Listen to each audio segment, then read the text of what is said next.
Well, joining me now to have a further look at today's papers is the Conservative councillor and political commentator, Noah Khogali. Good morning, Noah. Good morning, how are you?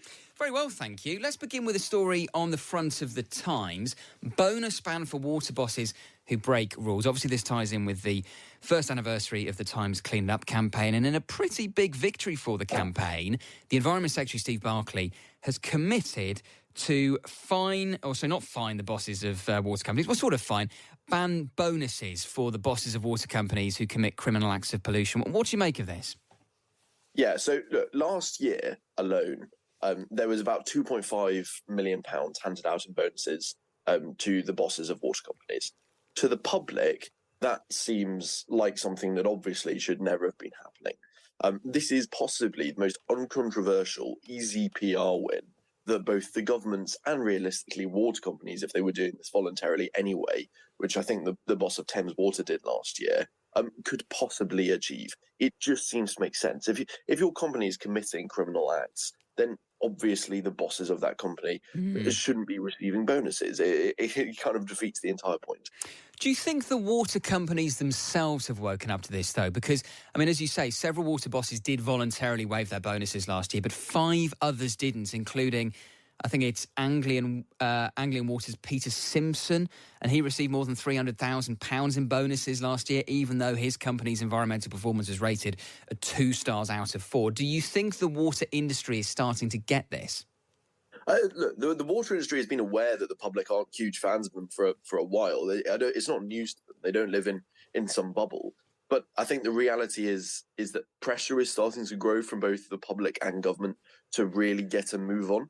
Look, I think the government and water companies are both aware of the huge amount of investment that's needed to both clean up waterways now, but also in terms of capital investment in the infrastructure. That's not news to anyone, but it is starting to become something that the public are very aware of. And I think that's what the change is here. It looks like Ofwat will be consulting on what the actual trigger is for the not reduction in bonuses, but the ban. Yeah, but when the threshold has been met, almost, yeah.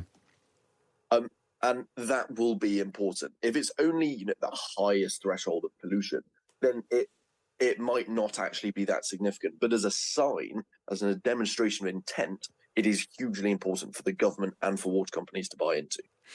Let's come on to the story on the front of the Telegraph and the Express this morning. Grant Shapps hitting out at the woke culture in the army, as he would put it. This is the story that apparently standards for security clearance in the armed forces are going to be relaxed in a bid to promote diversity. Yesterday, Mr. Shapps spoke to senior military chiefs to express his concerns about the plans, and today will officially launch a review of ethnicity, diversity and inclusivity policies in his department. Now, the military is suffering a recruitment crisis and has repeatedly failed to meet its targets, including boosting women and ethnic minority numbers. Does it matter if the armed forces aren't that diverse? Not massively, I don't think. And I think that the proposal that we should be reducing standards just to get more people in feels like quite a bad idea. I think most of the public would probably agree on that. But I would also say that it is important to remember that the problem that our military has across the board isn't wokeness. It needs more investment. And this isn't we're not going to snap our fingers and go, no more wokeness. Now we have a navy to be proud of once again. That the whole military infrastructure has suffered from such underfunding for such a long time because we've become complacent. And yet again, we are now standing on the precipice of an incredibly dangerous time for Europe and for the world. And we need to properly invest in our military infrastructure once again. This is something that is essentially going to be on the edges of what's really important, looking at the next 50 years of our military, and we need to look at it in that context and remember that. Yeah, and when people talk about recruitment in the armed forces, fundamentally, a lot of people say, look, Britain just needs a bigger armed forces, that we've allowed numbers to shrink too much over recent years. Yeah, absolutely. And I think there was this wrong proposition, I suppose, that we were never going to have a traditional war, especially in Europe once again. And that has been proved very, very wrong. We need to react to that. We need to react to that quickly. I think we're probably going to come onto it. We don't want to end up in in a situation where Trump wins the US election, Putin is emboldened, and we are dragged into an active war in Europe that we have to fight in, and we just don't have the resources, because that's looking like something that is a fairly realistic proposition now. And we need to deal with that problem, not just quote unquote wokeness. Well, as you mentioned, Noah, lots of the papers this morning talking about the comments that Donald Trump made over the weekend about NATO and the funding of America's allies in NATO. He said that he would encourage Russia to, and I quote, do whatever the hell they want to NATO members that do not meet defence spending targets. I just wonder, Noah, obviously you are a Conservative councillor. I have seen some Conservatives come out and actually say they want Trump to win the presidential election. Boris Johnson used his Daily Mail column a few weeks back to essentially endorse Donald Trump. Jacob Rees-Mogg has made it very clear that he'd prefer to see Donald Trump in the White House than Joe Biden. As a Conservative yourself, how do you feel? No, I think in terms of the Republican primary, I've been much more on the Nikki Haley bandwagon than I have on the Trump one.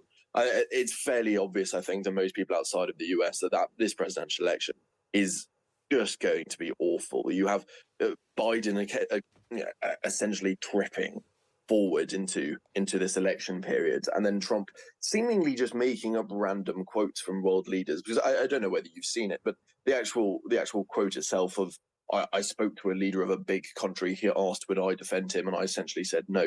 Just sounds made up. And it sounds like a man that has spent the last 4 years angry that he hasn't been president and is now making up fake conversations to make it feel for him like he's still a world leader.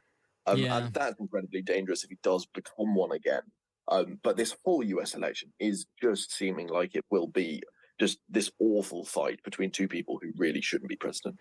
Do you think it will be? Do you think it definitely will be Trump versus Biden? Because I have, for a while now, thought there is probably a bigger chance than people would imagine that at least one of them will not be their party's nominee. And I think at the moment it might be Biden who's not the nominee.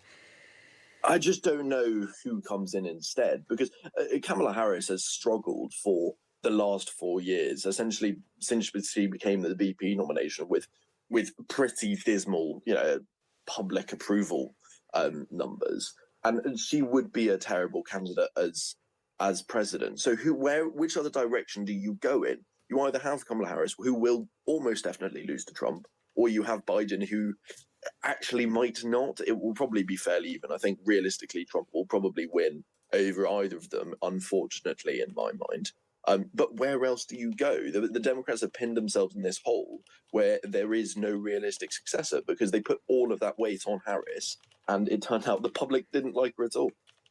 Yeah, I mean, that's the issue. The vice president is even less popular than Joe Biden. I mean, I'd point out there are others, though. There are Democratic governors. People talk about Gavin Newsom, the California governor, but also Josh Shapiro, who's the governor of Pennsylvania, could be an option. Gretchen Whitmer, who's the governor of Michigan as well, could be an option. So we shall see. But certainly I think a lot of people look on and think, does it really have to be Trump versus Biden round two? Let's talk about the Super Bowl briefly, Noah. I mentioned earlier, I never quite understand Brits who stay up into the small hours in order to watch it. I had a message from Johnny on Twitter who says, "Morning, James. I was on the edge of my seat until the last 10 minutes of England versus Wales, and up all night on the edge of my seat again for the Super Bowl. I'm a New York Giants fan, but I'm always Team Swift too." So Johnny at least understands the appeal of the NFL. Do you? Yes, I think it's different to UK sport for me. It is way more of a social thing. When you sit down and you're not going to watch 4 hours of sport intently, especially if it's American football. You sit down and it's more of a social thing, especially for something like the Super Bowl. You have a party. It's different. It's not the same as we would. I'm a massive rugby fan. If I'm sitting down and watching rugby, I want to watch the rugby. But if it's something like American football, it's a bit more social. Especially, look, if you go to a baseball game, it's the same. I think it's an American thing that they don't want to sit down and actually watch the sport for 4 hours. They want to have a social occasion. And if you look at it through, I suppose, that framework, it all makes a little bit more sense. And I suppose all the added attention this year was around Taylor Swift. Yeah, and you always get these big celebrity moments. But it has been very, very funny watching the more crazy parts of the American right embark on these insane conspiracy theories about her being some deep state plant, when they just can't understand popular things. And it's really, really funny, but also really sad to watch at the same time. But it's just so ludicrous. Just going back to the US election, morning to Lisa, who says, morning, James. Probably a dumb question, but could Anthony Blinken, the Secretary of State, stand? Well, Lisa, nothing is stopping him from standing. I think it would be highly unlikely given he is Joe Biden's Secretary of State at the moment. But yes, it is technically feasible that he would be allowed to run, even though I don't think it's going to happen. Noah, always appreciate your time. Great to chat. Thank you so much. Thank you very much. That's Noah Khogali, Conservative councillor and political commentator.